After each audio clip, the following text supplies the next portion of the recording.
much I care.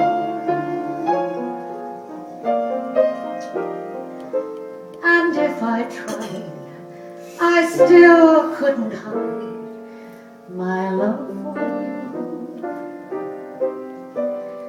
You ought to know, for haven't I told you so a million or more times? The more I see you, oh my God. God, he won't really sing this. the more I want you. I'm doing very well. Somehow this feeling just grows and grows. With every sigh, I become more mad about you, more lost without you. And so it goes. Can you imagine how much I want you? The more I see you, as years go by, I know the only one for me can only be you. My arms won't free,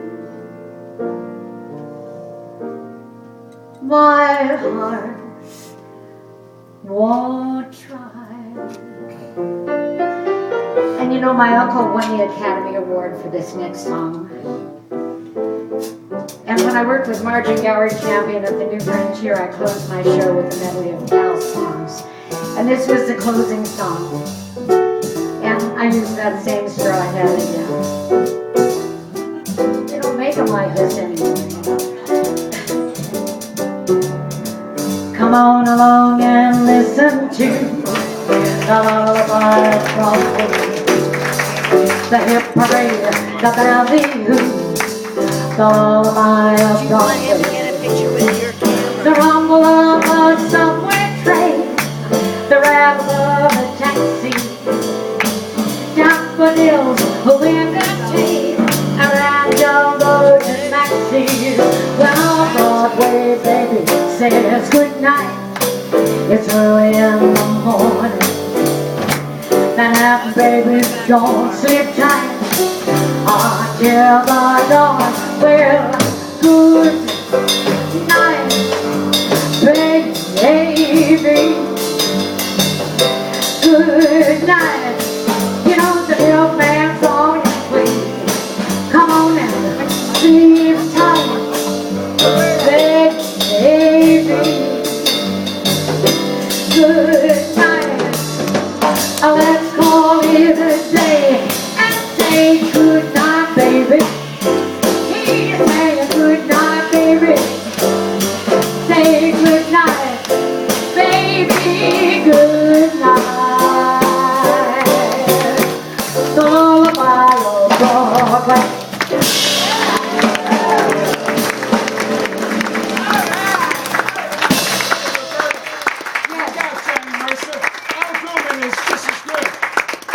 A lot of great songs. I didn't even touch on all of them. But Harry Warren. Happy birthday to you. Happy birthday to Roberta. Happy birthday to you.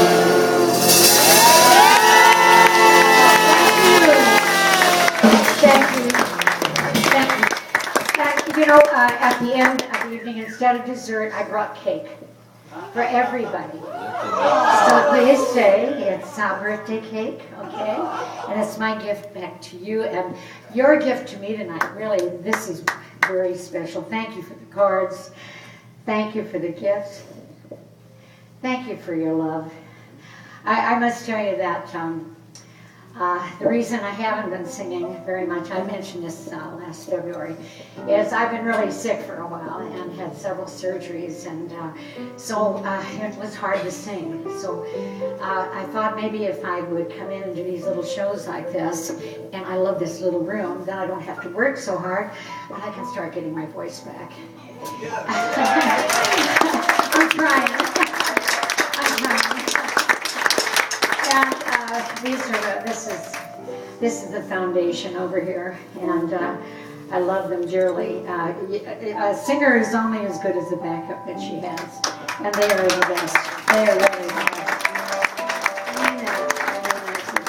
What's the piano player's name? Pocahontas Lipschitz. He's one of the few Jewish Indians in the valley. I'm only kidding. I'm only kidding.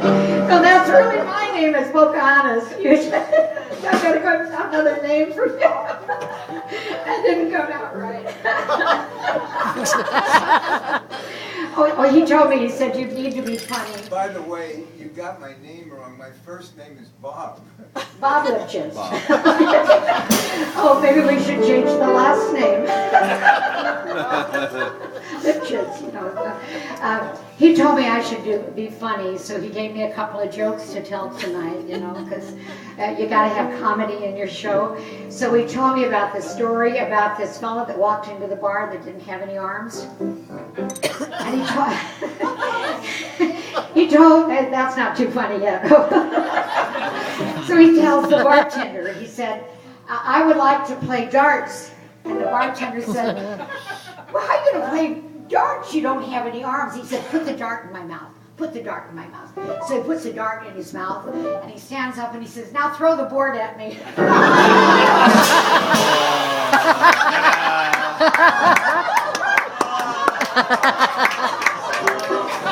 a Lipschitz joke.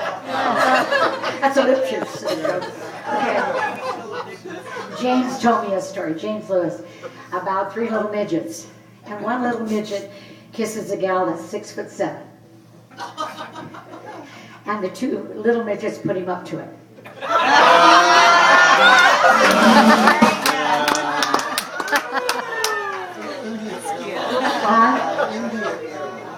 I don't know whether I remember it. Wait, tell me.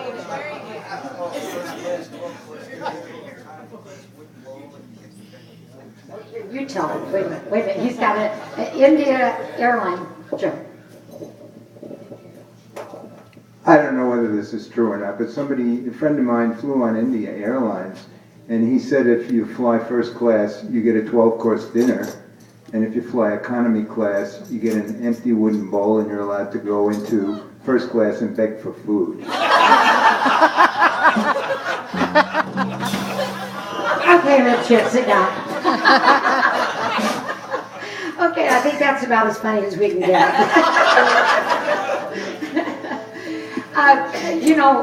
In my career, I've done just about everything. I really have worked some little sneaky saloons when I was starting out, and I worked big theaters, and I've had a wonderful life. I worked all the great ballrooms. I worked in Vegas for 17 years when the Rat Pack was there, and that's when Vegas was Vegas. You know, it's not Vegas anymore. It was high class, great shows. The Sands Hotels where you saw Dean Martin and Frank Sinatra and Sammy Davis. Sammy Davis, the greatest entertainer that was ever in our business. Sammy Davis, all around, all around. Great singer, Frank Sinatra.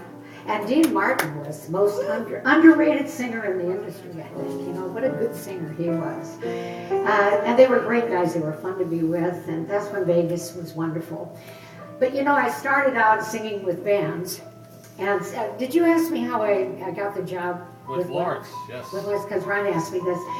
Would you like to know how I got it? Yeah. Well, you know, they don't get the idea of why they call you the Champagne Lady. In those days, every band had a logo, like it was Les Brown and his band of renown, Shep Fields and his rippling rhythms, and it was Lawrence Welk, his Champagne Music Makers. So the featured singer, the girl singer, was called the Champagne Lady. Well, I had auditioned for his manager, Sam Lutz, when I was 17. And I was pretty seasoned by that time because I'd been in show business since I was 3, and I was sneaking in singing with jazz groups before when I was 13, 14 years old.